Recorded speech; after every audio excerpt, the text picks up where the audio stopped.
Hey y'all, this is Joe from St. Bernard Acres. I'm here at home. This is Friday, June 9th. uh, it's after work. Went by Lowe's and picked up some more 2x4s for the walls, but I also got 24 2x6 for my roof rafters.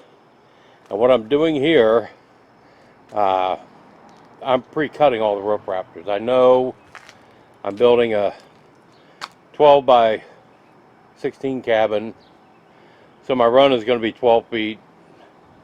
Half of that's going to be 6 foot. I'm running an 8-12 pitch roof, so it's going up 48 inches. And you take, I'll do a video showing you how you figure out your rafters if you'd like to see it. I used a framing square and stepped off one. Then this one is my pattern that I will cut all of the others to match. It's important when you cut the pattern, you mark it as a pattern, and that's the only one you use, because you use the pattern, the next board will cut a little differently.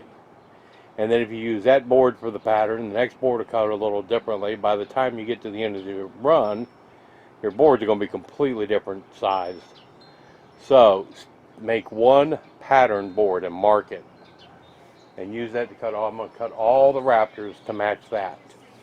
And I'm going to get started cutting. Let's see how I do it on my miter saw here.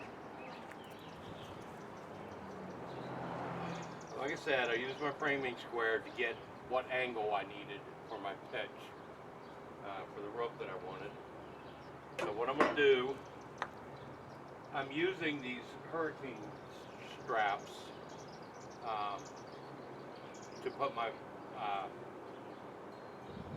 rafters on my top plate. So I don't need to cut a bird's mouth into these. I mean, if I wasn't using those and it was a longer run, a longer roof, then I would cut a bird's mouth in for that extra stability to keep anything from moving.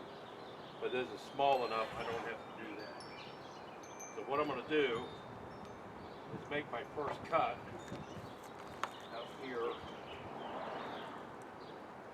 as close as I can to this edge, because I'm using the whole 8 feet. I'm going to wind up with about a 6-inch overhang, between 5 and 6 inches on each side of an overhang on my roof after I go to my ridge beam. I'm going to make my first cut here.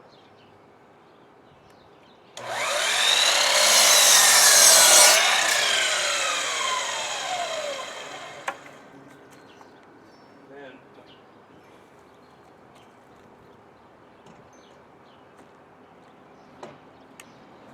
this is where I'll use my pattern. Line this up, get this flush on this end.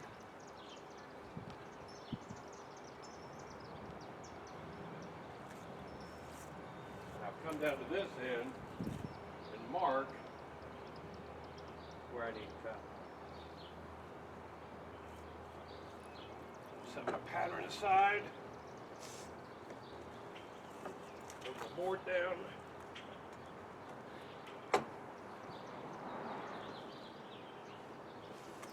And yes, I would love to have a table for my miter saw, but I don't have one. So this will work. This will give me the cut I need. You just have to, I'm cutting right on this line that I drew. You know, I'm taking into account the width of the blade, the width of the pencil lead, and trying to cut every one of them in the exact same spot of this line, so that I hopefully have 24 rafters that are the exact same size. That's the goal.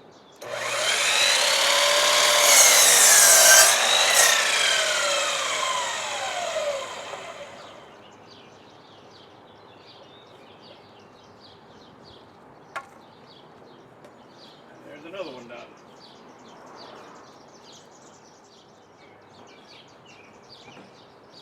this way, I'm not out there tomorrow using my circular saw trying to cut even lines 48 times. This is using this miter saw is a whole lot faster, and a whole lot more accurate.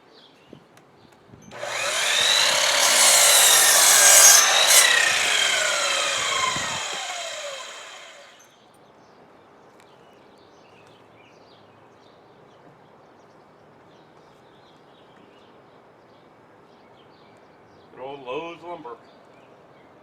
I tried to pick through and get the best ones I could, but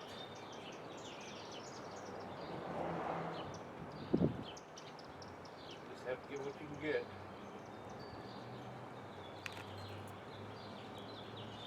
Just squares I can.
Well, you can see everything is cut, loaded back on the trailer, strapped down, and ready to roll out to St. Bernard Acres to become the roof on the cabin.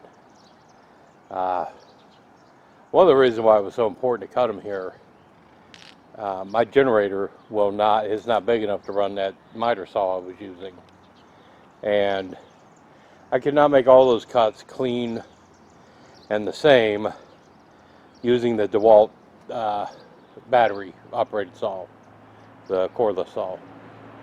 So it was worth spending the time back in the backyard cutting all these things down and restacking them, so that we have that out of the way. And that's a couple, 3 hours probably worth of labor saved tomorrow, and it'd be a much cleaner, more accurate job done when I try to put the fascia and everything on. So definitely worth going out and doing that way. And like I said, if you're interested, I'll do a video on how I use the framing square, and I'll calculate how long my rafters have to be, at what angle I need to make my cuts. So let me know if you'd like to have that. That is all. I'm out.